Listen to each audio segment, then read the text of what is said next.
เราก็ได้ดอกกินดีเยอะเชื่อ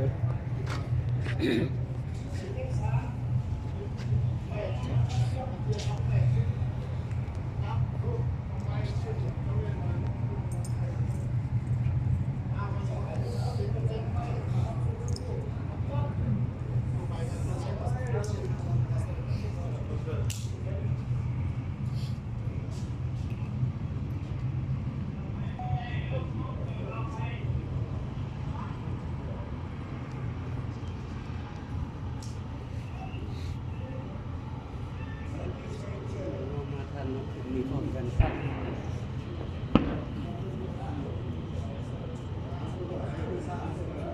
บ้าน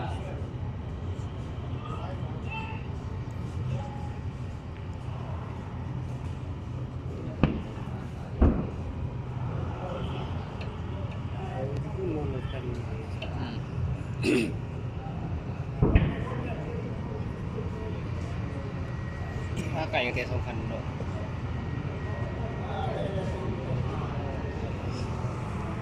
ลางอยู่ถึง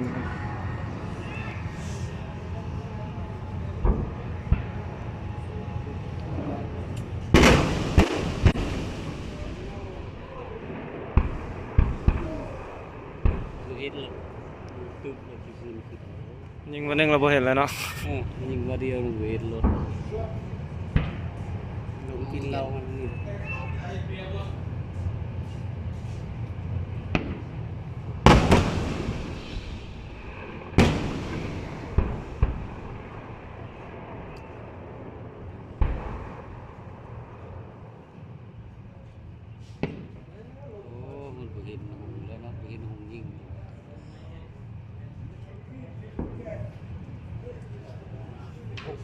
มึงยืนมันไปอยู่กลางกดรถก่อนหรอตั้งรถตั้ง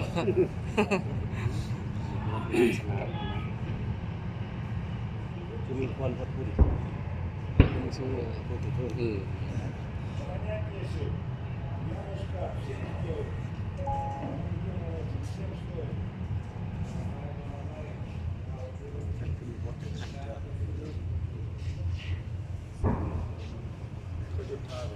อ๋อ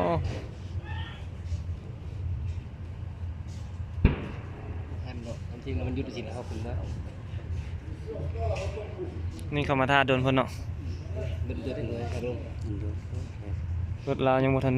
ข้ามได้ขึ้นฮะ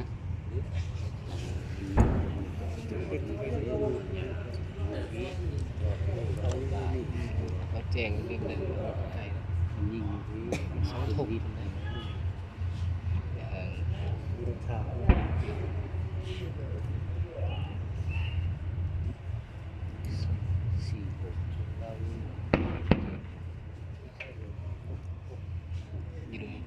เป็นโคกว่ายิงอันนี้ยิงใหญ่ป่ะ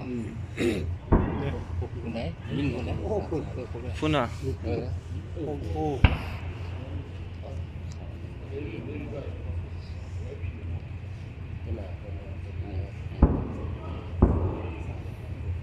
เสียงตก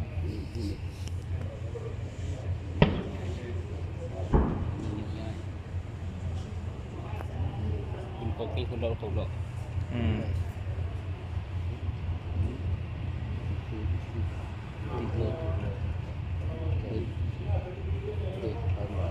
ไม่ยังฟันเลยจะมีแบบไม่ใช่เป็นปลาเราใหม่ๆที่เราพื้นหูแล้วใส่ใหม่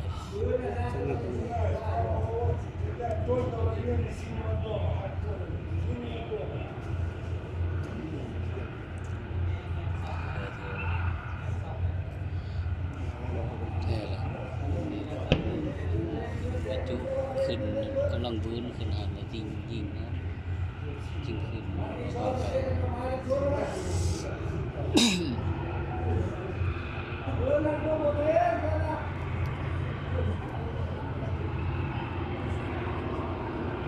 มีคนยางกันเลย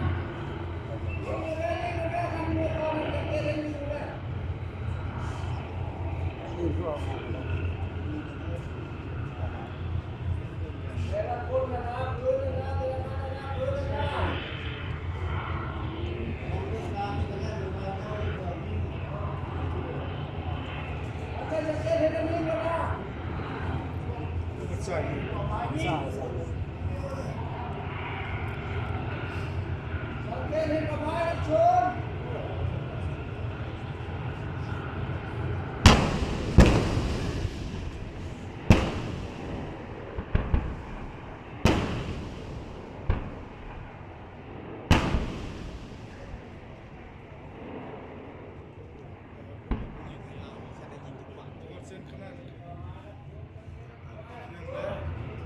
เนี่ยเส้นคุณเวลาบ่เห็นแล้วบ่คือฝุ่นกบมาละ นี่สิมืดเลย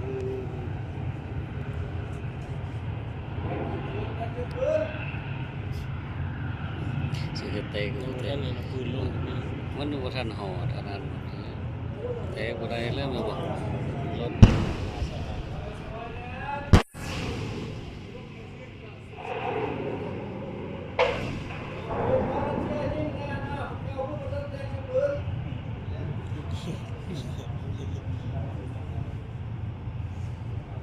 มาดมันไม่จักบาทไปซื้อกระยาแล้วอัดก็ได้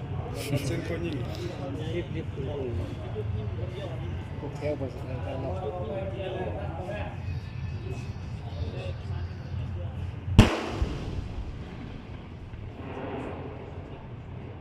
จังหวัดจีน มีอีกบาทนึง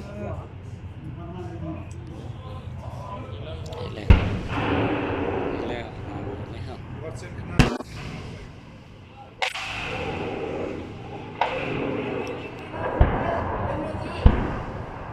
บ่เห็นว่ายิงคันหนึงยิงแล้วคันอื่นบ่เห็นนะ ยิงลงดินมีเบียร์อยู่ตรงนี้ เรายิงรถไล่รถไปผมบีบตึ้มรถงบลง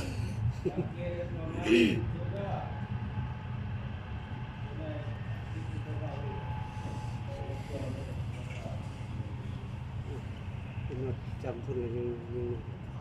งแต่ยิงลูกเดียวเนาะ มาใช้เวลาโดนเนาะ มันจะขึ้นไปจึงยิงเลยนะเราจึงยิงเลยมันไม่ได้ยิง บ่ได้เล่นยิงเนาะ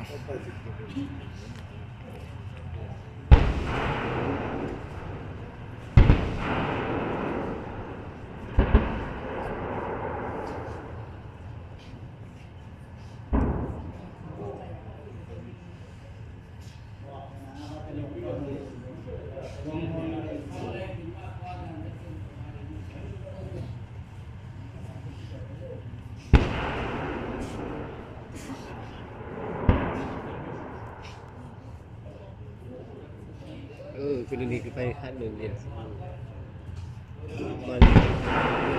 เลยแล้วนี่มึงยึดตุ่มยึดตุ่ม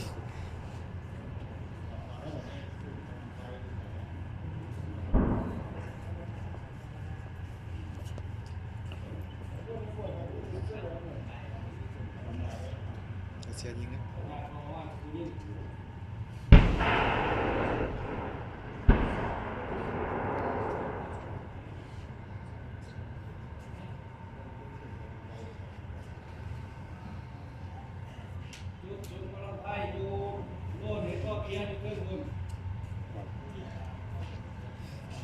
ไม่ผูกมากเลยเอ็ดมันประกาศพัฒนาครับขึ้นตัวอย่างฟื้นอยู่กัน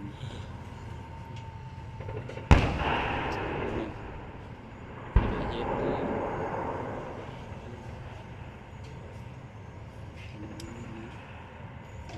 มันจะลงมาไกลๆไม่ผูก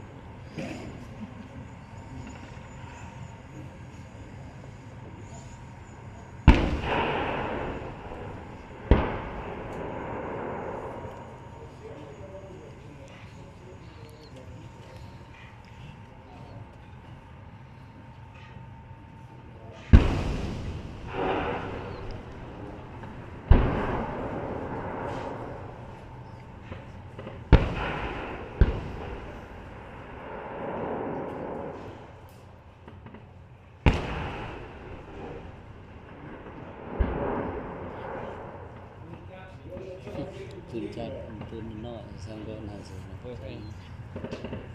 เตะใครรู้ใครสร้างเตะสร้างกับพวก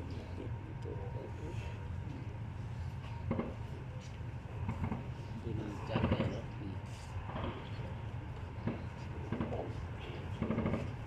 12เลย โอ้ไฟไหม้ขนาดนั้น ดูน้อยดูเนี่ย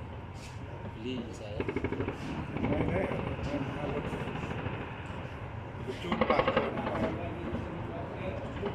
ไฟจูดปากคน มันนี่แรงไฟกับจากเลนแน่เนาะไฟไหม้ข้างหน้านี่ จูดปาก อีกสุดแล้วสุดอยู่หันแล้ววันนี้ ปืนน้อยปืนในก็ได้ยินเลยคือถ้ายิงปืนน้อยปืนในก็ได้ยินพอจะตัวจะเป็นยัง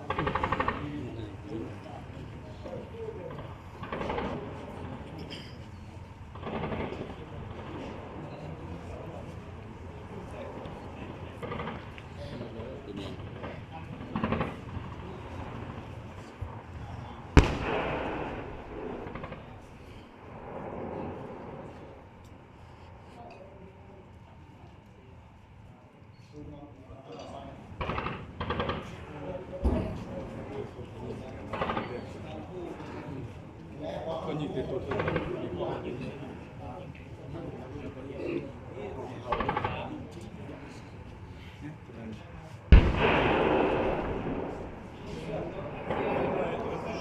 คันชนนี่คือบ่เห็นนี่เนาะ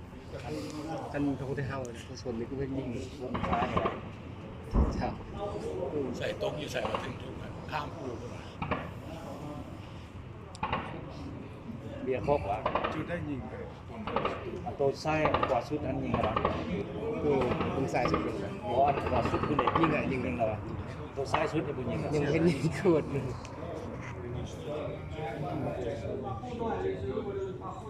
โอ้แม่มันยิงมดหรือว่ามีแต่3 ลูกเลยตอนกับเพื่อน เมียนๆให้มันทำกลุ่มได้เนาะนั่น มี3 ลูกเลย